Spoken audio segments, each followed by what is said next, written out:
Okay, so far we are dealing with the simple variables, that means we are dealing with one values.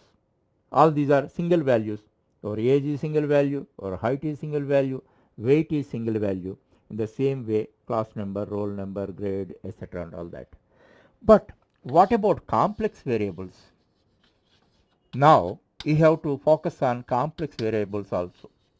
What are complex variables? Now your age, simply you are telling 21 years or 22 years, 19 years. But what about your date of birth? 5, 6, 1995.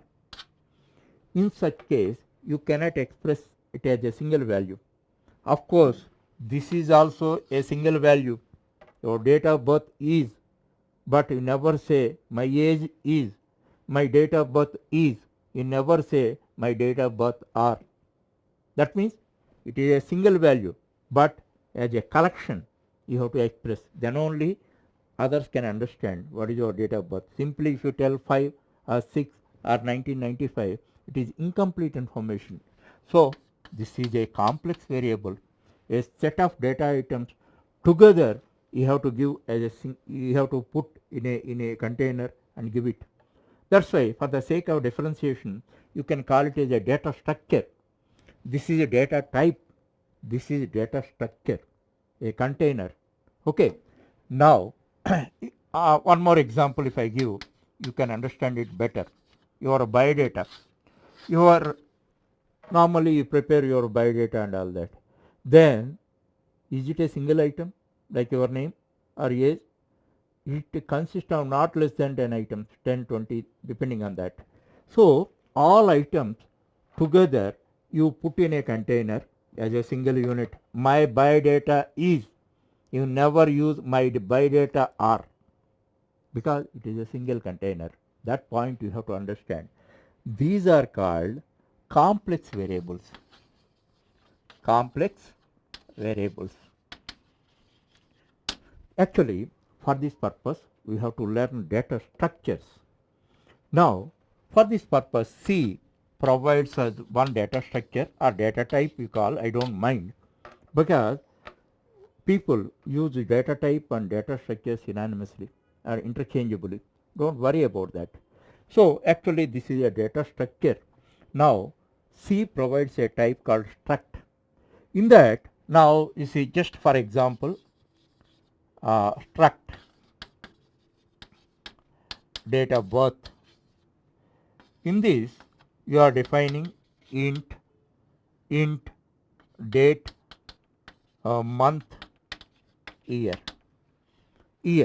like that you define as a, it is a single structure. Understand?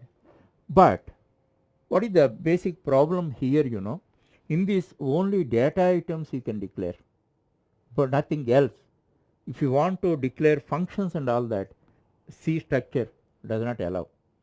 Does not allow. So if you come to Java, Java provides us class. Class you have to understand it as it is also user defined data structure, but it is advanced one. Now now we are in the OOP. That's why we must understand the characteristics and structure of a class. Class, suppose if you take same date of birth, then this is the thing. This is a user defined. Here, what is the advantage? What is the superiority of class over Java's class over C structure means C structure allows only date, month, year. That means only data items. Now, in this, in a class, you can write functions also, corresponding functions also, like get date of birth, set date of birth, get date of birth, print date of birth, like that. Functions also you can write. Then both are integrated. Both are integrated as a unit. So this is one thing you must understand. This is a user defined data type. provided by C language, and class is also one type of user defined data structure and provided by the Java language or any OOP language, and it contains not only data type, it allows not only data members, it allows member functions also as members which act upon the data members. Yes, this is a very basic and vital concept in object oriented programming. You must crystallize the knowledge over this today itself, not tomorrow. So that's why one more example also I am giving. Now we are going to deal with classes. The class provides a blueprint for the corresponding variables. Corresponding, we call them as objects and all that. Then you see date of birth. In date of birth, you know that there are three elements. Three elements together you have to express. Then only people can understand what is your date of birth.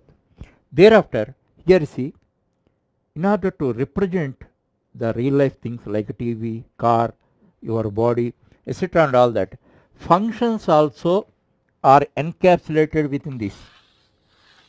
Function data and functions which act upon the data are together made as one unit, integrated.